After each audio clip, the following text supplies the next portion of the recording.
Trong em giờ đang nghĩ gì? Trong em giờ đang nghĩ gì? Trong em giờ đang nghĩ gì? Nghĩ gì?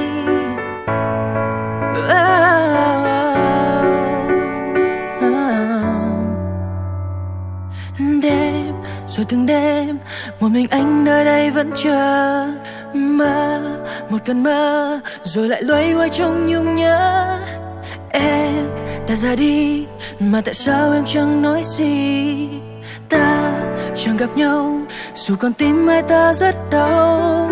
Mỗi lúc anh thấy em trong tình cờ, bàn chân anh bước đi rất nhanh, không nơi chờ vu vơ.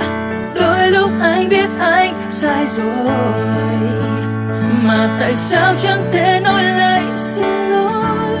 Trong em giờ đang nghĩ gì? Nghĩ gì người ơi?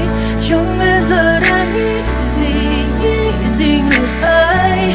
Trong anh thì không thấy buồn, mà trong em thì không thấy vui. Sao ta chẳng thể nói cho nhau những lời nói chân thành, những lời nói chân thành. Có thể khép đôi mi không cho giọt lệ rơi, có thể nói ra câu anh không buồn em ơi, nhưng anh biết thứ anh cần